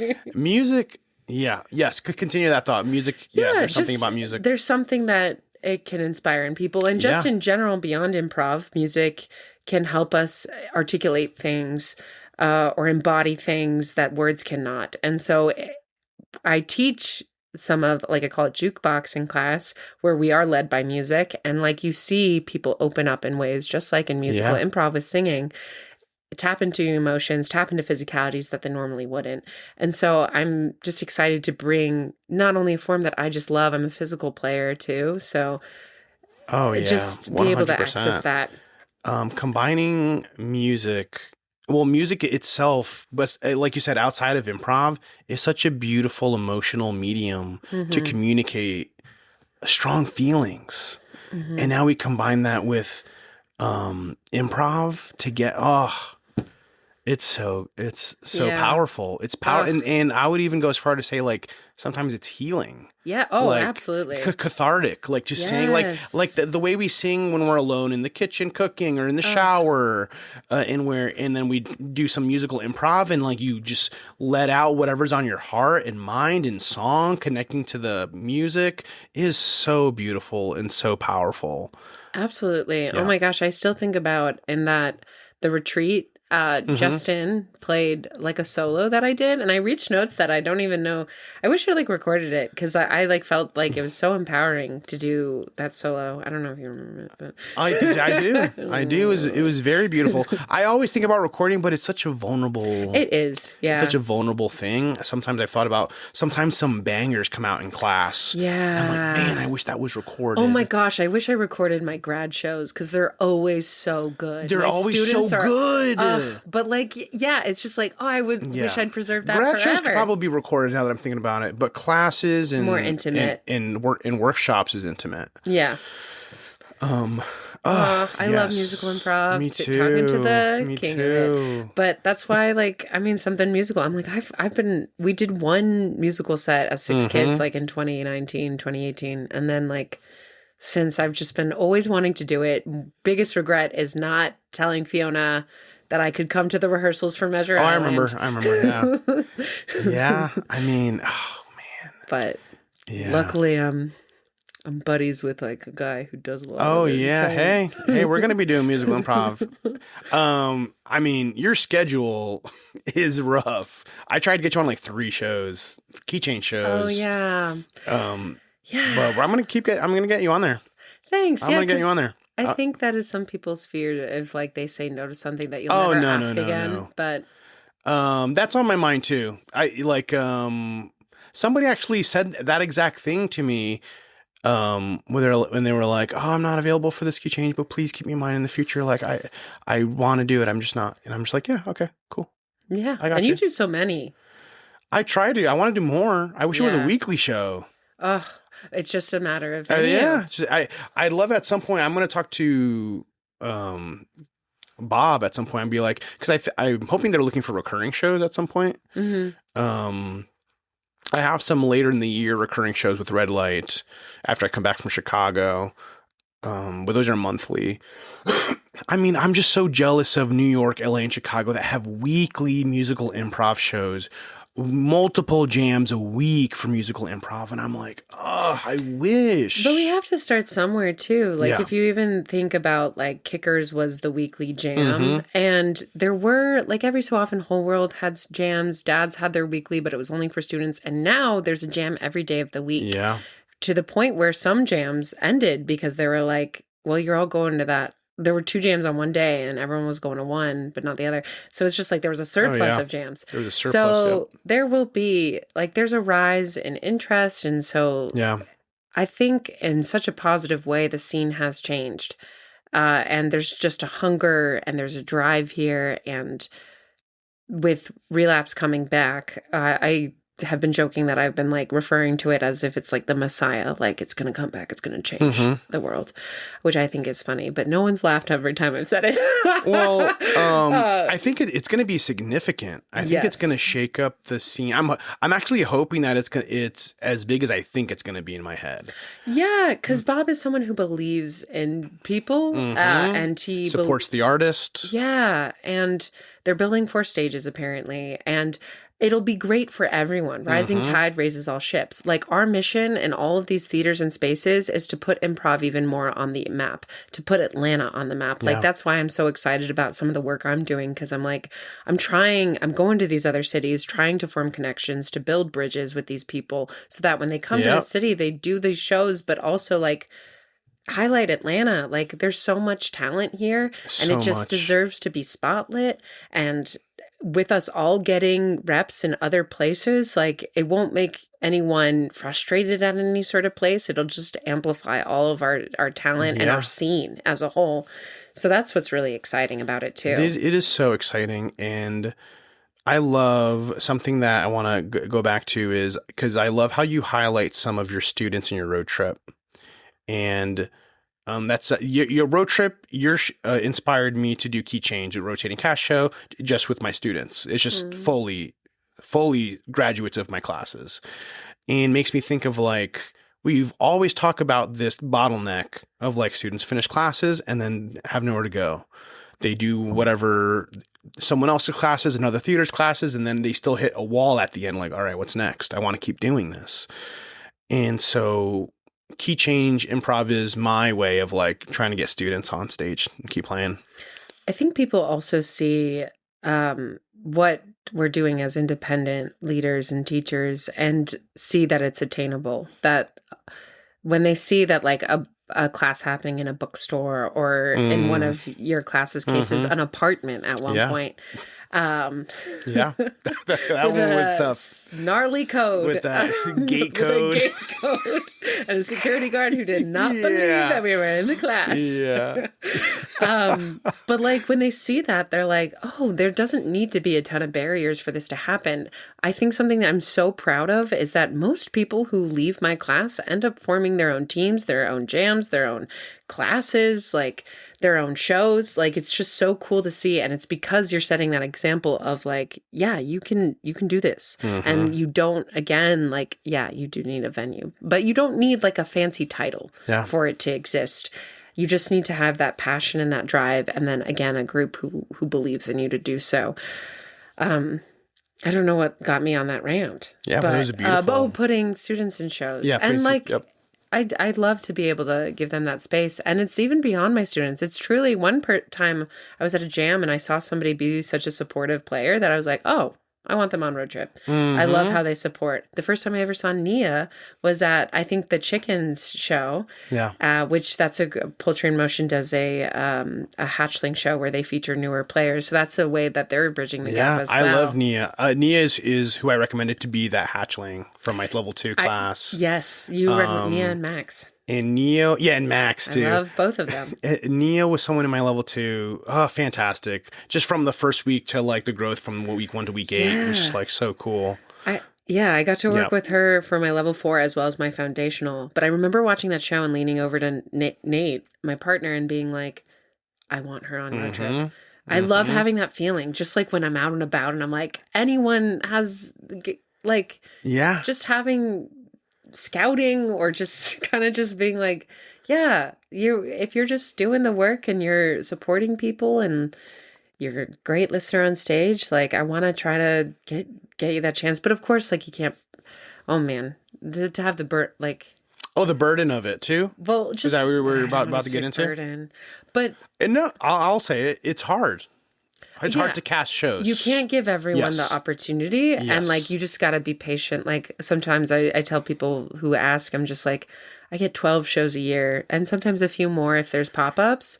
And at the same time, like remember, this is like my chance to play too. Like who are people that I want to play with, but also not that I don't want to play with everyone, but who are people that like are like stretching me, who are people that will support the show stylistically. You have to think about who all complements each other. Diversity is really important, representing different types of voices and different skill sets as well. 100%. And then also preserving the quality. Like, so that's why like I'm really only rotating 1 to 3 new people each time, which is not a lot of people. It's not. And I imagine what you're doing is way harder to cast, because I thought about that for Key Change. I thought about doing a mix of students and other veteran improvisers, and I was like, damn, that's going to be I'm considering everyone. Yeah, right. So then I was like 300 plus people that, or even more, because I've only had 300, or I've had 300 over students. So there's like probably 500 plus people where 1,000, I don't know. There's a lot of improvisers. There's a lot. And so I thought about that, and I was like, damn, I want to make it easier on myself, so I'm just going to cast students. Oh. And I thought it's makes it easier for me go and also, and it gives me a reason to be like, and now there's a path. There's a path to get on Key Change. Go through the classes, learn how we do in musical improv, and I'll get you in a show. And then you're also like, what they know. Like, because sometimes it is taking that chance. Sometimes I've taken referrals, like a few people, and they've been awesome, have been in other people's classes, and they're like, this person does really well. And I'm like, okay, I'm going to take a chance. The most recent one was Vic. Witten, I think is his last name. He recently moved to New York, which is such a shame because he was so funny. I had him on a road trip recently for Aaron Murray, which was the UGA football player. Go Dogs! But yeah, he was such a great listener. He was so present. He never tried to upstage anybody. I just was like, oh my gosh, I wish you were staying because I'd want to be on a team with you. Yeah, which like I weirdly fangirl over people. Yeah, there's so many beautiful, talented people out there. I'm sure we'd want to give everyone an opportunity if we could. And, and that's why I think it goes back to everyone who's listening. Like, you can make your own opportunities, make that show, make that team, rehearse in a living room, and get it. And you can even do your shows anywhere too. Like Bibliotech was a venue. Two Bears played there every week. Camp Crush has played there. I've had road trips there. But also like Joystick. I've done Camp Crush shows there. That's a great Harbor venue. Cafe. Harbor Coffee. Yeah, that's Harbor great. Coffee, And literally what French is doing of like, they're just taking the bar area of 7 stages. And they're like, well, we're hoping that one day like they'll want us to do their stage. But like they love this indie feel. I'm on a show there with them tomorrow. That space is wild. It's just like half 7 stages, half bar, coffee shop in the middle of this walkway where sometimes patrons of the show walk through the improv set. I don't know. Were you there when I did a 20-minute stand-up set and it basically was people walking by me the whole time? So fun. It was no mic. So it's just me yelling at a crowd. And then every single time someone walked by, I brought them into the set. It was so funny. And I feel they were like, yeah, you have 20 minutes. I think they only gave me 15 because they were like, this is so hard to watch. We got to cut. But not hard. It was fun. I had the best time. And that's where like, oh man, just being present and just like letting go of your plan, like how beautiful that can be and why improv can benefit stand-ups. I got a lot of stand-ups in my class right now. Love it. Ooh. So fun. Oh, talk about that. Talk about stand-ups in class? Yeah, talk in improv or in general. Stand-ups doing improv? Yeah. Oh, yeah. I mean, when I did stand-up and when I was like obsessed with getting my set like word for word, I found that I was so much more rigid on stage and I wasn't present. Whereas when I let go, like, you know, the beats, like just when we're about to do like a grad show and I'm like, we've worked so hard to have these things on our tool belt. We know what we're doing. Just have fun tonight. Like same thing with stand up. You know what you want to talk about. Just be present because you might find a new bit or surprise in the moment.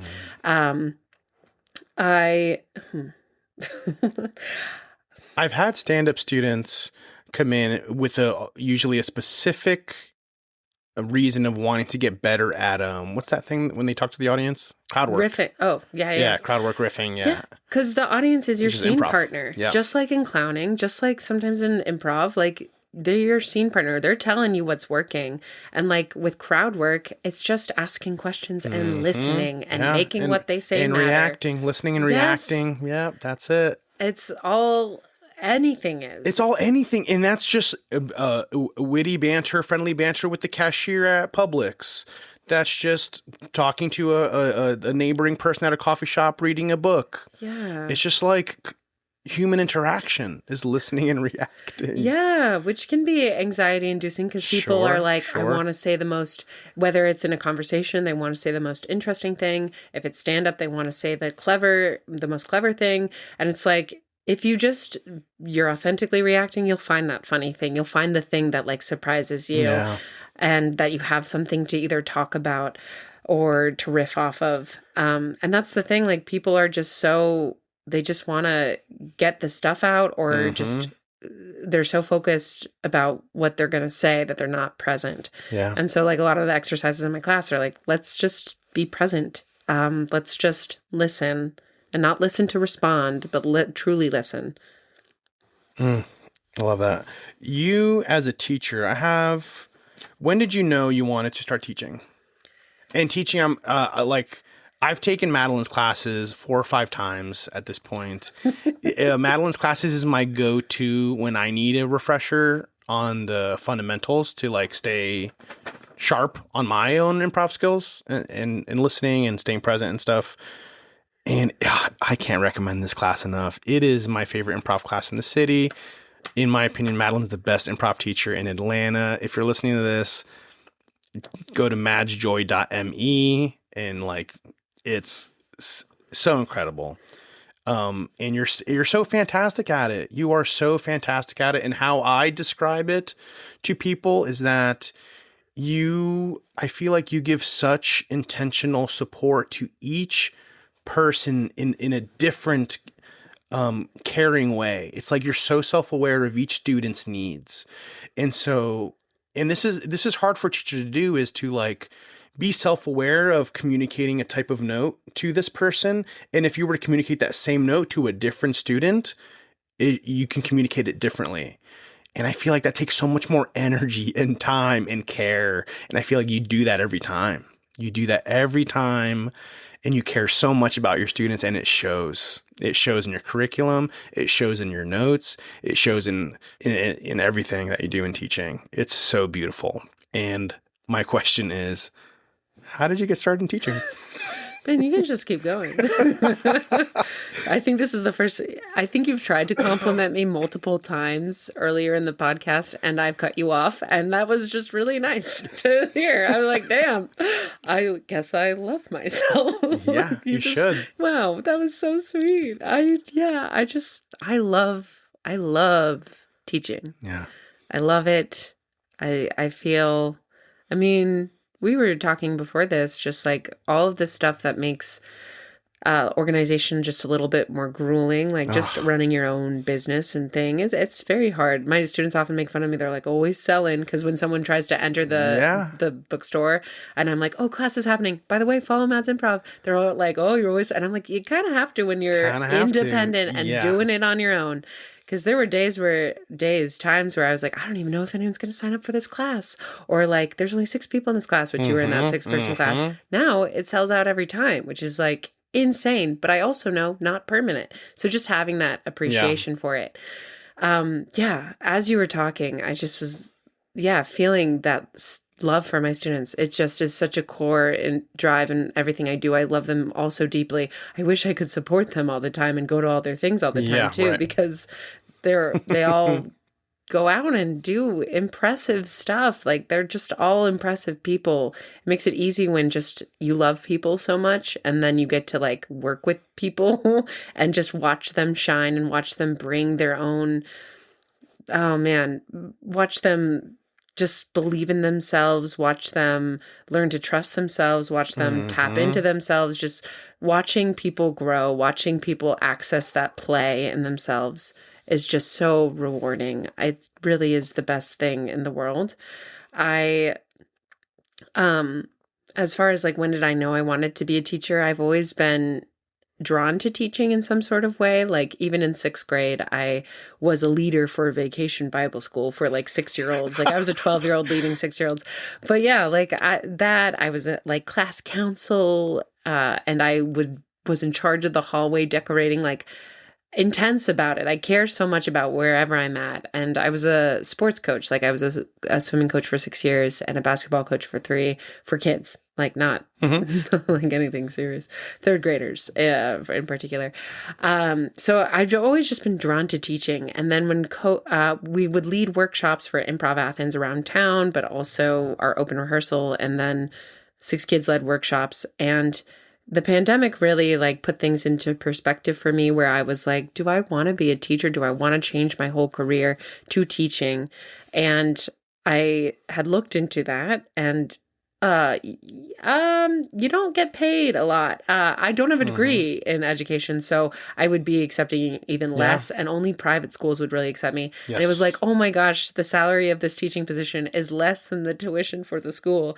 So I was like, maybe this isn't for me. But then post-pandemic, as like the improv scene kind of died, and so bringing it back, like I decided that what would help me decide whether or not I wanted to pursue teaching is I applied to work at this camp with my friend for 8 weeks teaching theater and improv. And through that 8 weeks, I like developed this curriculum mainly for kids, but it like bled into this belief of like, oh my gosh, I can do this. And right before I left, Stephen at Roll Call was like, I heard that you're going to go teach. Do you want to chat when you get back? And then we chatted. Cool. And so I'm really fortunate for Stephen and Roll Call for that beginning, because I didn't think I could do it without my team. Yeah. And they were all, we love you, we care for you, but like, we don't want to do that. We like, you go do that. And like, that's awesome. And so, yeah, it was like just taking that leap of faith. Wow. And so like I gathered all of the resources I had ever done with improv. I read a ton of books. I listened to a ton of podcasts, and I just like developed this curriculum of like, I saw gaps in the Atlanta scene and like this so much talent, but people who need to harness it. And so I like wrote down like all these things of where I saw gaps and created the foundational course, which was like, this is open to anyone who's been doing improv, whether you're new or not, but it helps us pull off a successful scene. Because also what I noticed is that so many people were like, format, but then like their improv scenes weren't good. So it doesn't matter what format you do. Doesn't matter, yeah. If your scenes are not good, the audience does not care that you're doing a Herald or that you're doing whatever you're doing. If they're not having a good time, they're going to hate it. So let's work on your scene work and make it great. And then that very first class, they wanted to keep working with me. So I was like, well, there's more to work on. So I developed the continuous class. And then from there, it's been 5 years later, and I just added the expanded version. Yeah. So foundational is week by week, the elements that help you pull off a successful scene. Continuous is a little bit more fluid. With any class I teach, I always ask the students what their goals are so that I can have my notes catered to that, so that I can add exercises if needed to meet those needs. Because I'm always like, I want this to be worth your time, energy, and money. And if you're not getting what you need, have a conversation with me so that we can make it that way. The continuous, I introduce them to a couple formats, and then we dive into mainly the ones that you see me do on stage, which is Road Trip and the popcorn opening, which is what No Alibi is, or Laurent. So we really focus on character work and relationships in the continuous. And because if you can do characters and relationships, you can hop into any format, I believe, and game. Endgame as well, not Endgame, like the Avengers movie. And then Expanded is 12 weeks, and it's 3-hour classes. As of now, I might change and be more fluid as I grow as an instructor, as I see what's working. The classes change, but the first Expanded is 12 weeks, 3 hours each, and then 3 shows throughout those 12 weeks. Wow. Yeah, and it's cool because we'll be able to work on something, drill it, see how it performs, drill it. And then also, I want to empower them more. A lot of with what the formats that I'm teaching too is empowering the improvisers, because I remember moving to Atlanta and seeing some shows at some places, and it's like they had like a director on the side cueing a lot of scenes, cueing who was playing, sometimes cueing what would be happening. And I thought that was really cool, but I also think structure does provide, structure helps creativity for sure. But I also, what would happen if we took that away and let the improviser have the power to be the director, to be the editor, to be the player as well, the performer. So a lot of my program is also like focused on like, let's empower the improviser in that way. How do we work all those different muscles? So yeah, it's really cool because Expanded also, I get to like tap into some of the storytelling elements as well. So like, I guess I shouldn't tell you all of my curriculum, all my secrets. Oh, you don't have to. I mean, I feel like you're sharing what you're excited to share. Yeah. What you want people to know about. Yeah, that's awesome. Yeah, and I want them to host their own shows too, because the benefit, like I think I've had fortunately a lot of experience hosting. So like I really try to take care of my students when they're having their grad shows. So how do I pass that on so that they can host their own stuff? So that's essential. Is that in Expanded? Yeah. That is so essential. You're so right. Because that is a missing element, because hosting is a skill in and of itself. Yeah. At this point, I've hosted like 40 plus I was doing the math. I've had a lot. A lot of grad shows. Yeah, but I did the math. You did the math? Madeline's pulling out her notebook. How is that? It's either 38. I think, about 50. I've hosted like 50 grad shows at this point. Because I've done that math. Yeah, because I've done 38 of my own classes, and I've done 12 with dads. Yeah. So. Wow, and that's a lot of hosting experience. Yeah. And it's vital. I mean, the hosting role is so essential to like the vibe of a show, and just like it sets the tone. The host sets the tone, keeps the energy up. It's important. It's an important stand up, if a show fails, it's probably because of the host. Like it's their job to keep the show rolling. So yeah, how do we train people to be great at hosting? Because also, like when it comes to short form, the host, like calling the scenes, editing the scenes, like you're in charge of that energy. So yeah, we're working on that as well. Cool. That's awesome. Yeah, it's so cool. It's so cool. I love teaching. I love my students. I've been able, and most of them continue, which is so cool. That's awesome. Well, I feel like your classes are unique in that I feel like you always instill the love and joy of improv that you have into your students too, which I feel like isn't always the case with every teacher.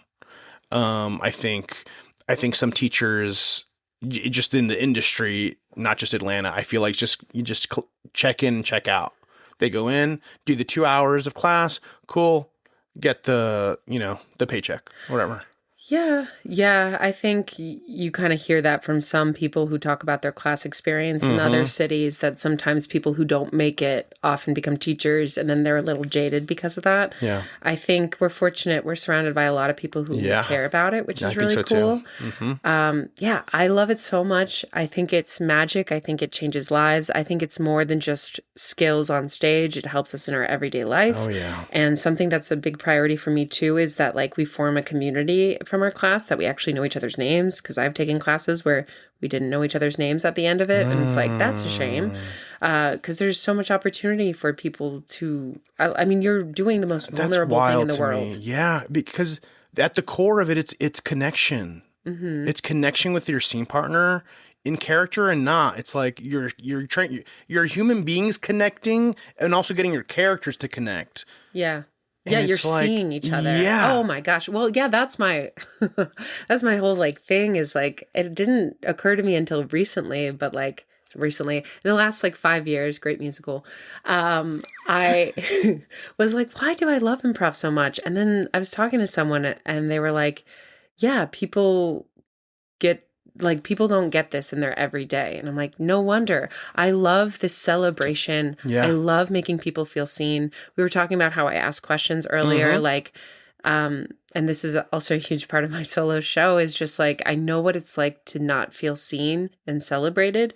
And so I go out of my way to ask people questions to hopefully make someone feel seen, to make someone feel understood. And that's all what improv is celebrating people for whatever they bring to the table, lifting them up, loving them. And so I think that's what, like, despite not really being able to articulate that in the last like few years, especially as I've become more and more of a teacher, like that is like the core of it. And I think also when you ask me like why did I like improv or like what drew me to it, I said like the people, like I just found a lot of community in it. And I think that's why like I love my students so much because I love the people. I love them. Like I truly, yeah, I really love people accessing their inner child too and their inner artist and seeking play because so often in the world we're told that we're wrong, that we don't belong, that like, there's just all of that stuff and that weight that has affected like the voice in our head. And so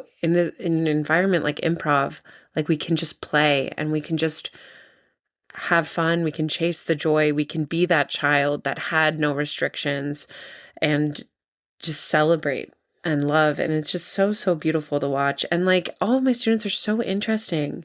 I'm like, dang, sometimes they're like, you're interesting. I'm like, no, you are interesting. Yeah. Like, I'm like, you guys are the coolest, actually. Yeah. But that also speaks to you as a teacher. You take the time and care to like learn about each of your students to find them interesting. And that's so beautiful. And there's so much more to learn too. And that's what's so cool too. Like when we say like, pull from your authentic self, like there's so much, there's a well of information that you have that you can just access on stage because you've lived such a rich experience. Each person in the room has such a unique perspective to offer. And there's more and more and more and more that you're going to uncover because you have an opinion on everything.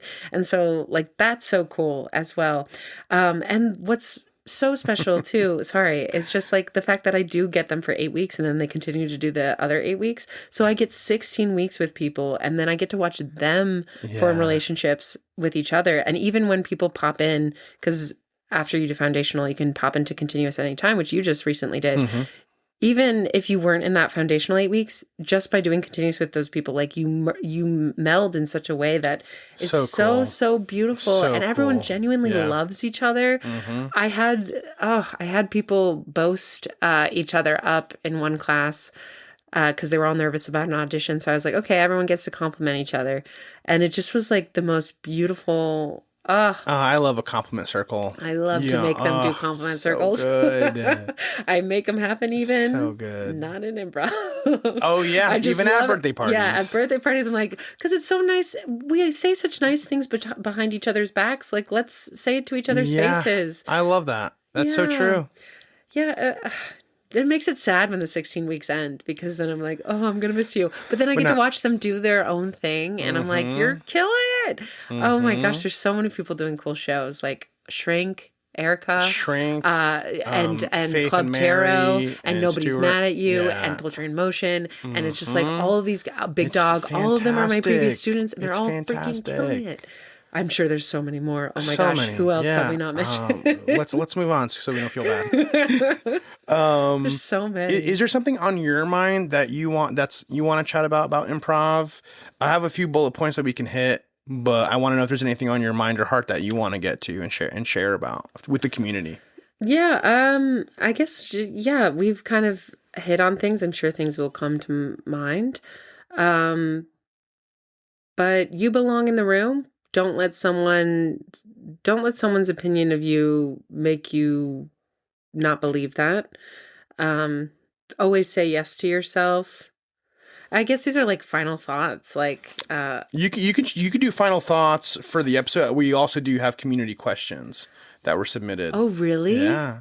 Wait, is this the end of the conversation? It doesn't have to be. No. I'm like, I'm ready. are we ready for an extended I'm Lord ready of the to Rings do edition? part 1, 2, and 3. I'm ready to chop this episode up. Well, midway as I was talking about stuff, I was like, oh man, I'm curious what other people said. And that's probably going to spark something else I want to say. And then I'll forget. I mean, that's what the goal is. I'm not here. If we're feeling it, I'm ready to keep going. I'm not in a rush. I've got more bullet point stuff. That's why I want to ask you first if there's anything on your mind and heart that you want to share improv wise for the community. Ooh, you thought of something. well, no, it's like a boast on myself. So Do it. If ever you want to please. ask at some point. Oh my God, like please, Madeline. What's something cool I've heard? What's something cool you've heard? Like what's something nice someone has said. Yo, you want me to ask that to you? So that I don't just bring it up. No, Matt, keep all this in. This is great stuff.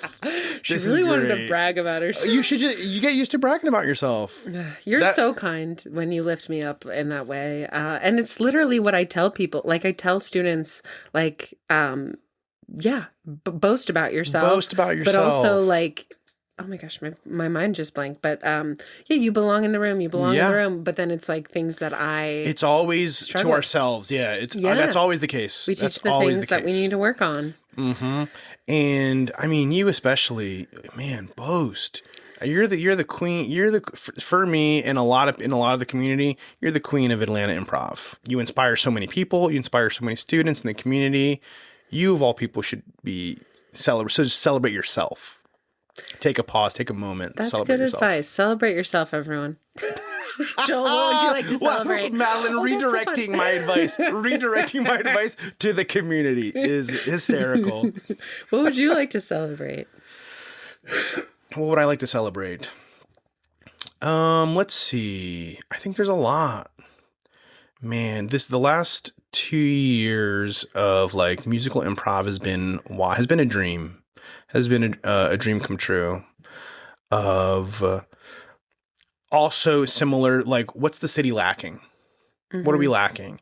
And something that I love. And what can I bring? What can I add? And then fighting the also imposter syndrome. Like, I'm not even that experienced. Like, who am I to start a class? Who's going to trust me? Who's going to, maybe I should wait. I should let somebody else do it. And then just fighting those thoughts. And then, starting musical improv classes, having the first one sell out with a bunch on the wait list and like, oh, okay, cool. Bibliotech also super supportive. Matt, Really cute. really cute guy. Good at tennis. The show changes. The show sharply shifts to just talking about Matt and trying to. Every guest you have just talks about Matt. Oh my gosh, he'd probably hate me. Honestly, we have a good relationship. Yeah. That's hilarious. I can talk about how great he is. But then just keeping that going for a year and a half, going on 2 years now. Doing the full business thing now of like LLC and like business taxes and figuring all that crap out has been a wild ride, and how there's still people wanting to do it and signing up. And I'm hoping to build a musical improv scene specifically that's an Atlanta scene that's full of music and jams and shows every week is part of my vision. And I'm just like trying to add skills to the community, and hopefully they start creating teams and do musical, but we just need more space too. But excited about that still excited and chipping away at that vision and at that dream. And I feel like it's going great. I just got like flyers printed, like physical flyers. Oh, fun. To like post around the city. Smart. Very smart. Yeah. Yeah, you got to be doing all the things. Doing like, all it's the not as things. easy as just post on Instagram. No, it's not. Like, And word of mouth is relationship huge. Your building. relationships, networking. Word of mouth has been the biggest one. I couldn't even be doing this if it wasn't for the community yeah. uplifting me and supporting me. Our community is incredible. Is incredible. Like, truly, Is that's why it's incredible. like, how do we give back to them and like, help That's them what's on my mind grow? too. Yeah. Constantly is like, how do the community supports me so much, and I'm always thinking like, how can I give back? What else does the community need? This podcast is a form of that, actually. This podcast is actually a form of that thinking process of like, what else could be beneficial for my friends and my students in the Atlanta improv community? Oh, it could be beneficial to hear about other colleagues' experiences. What does everyone else struggle with?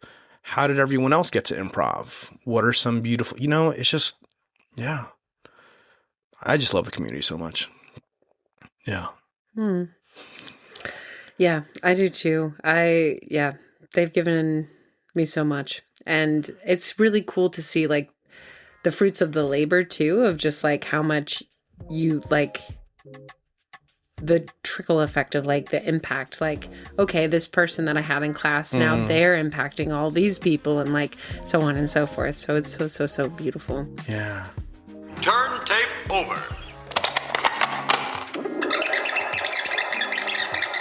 I want to say thank you to Matt Isaacs. Thank you so much, Matt, for editing these episodes. Matt is a talented and kind member of the Atlanta improv community. If anyone out there has any audio editing or song mixing needs, please reach out to me at joel@thejoyofimprov.com. I'll connect you with Matt and get you on your way to getting some clean, fresh audio. If you're enjoying the podcast and you want to support and keep this podcast going, you can support in one of two ways. You can leave a 5-star review, and if you do, please leave an improv topic that you want us to discuss, or perhaps a question for a future guest. Another way to support the podcast is to give a monetary contribution on our Ko-Fi page. Anything helps. $1, $5 does not matter. Anything helps in keeping the podcast going. You can find the link to contribute in our Instagram or in the link in the episode description. Thank you so much for listening. It means so much that you're here. See you next time, and scene.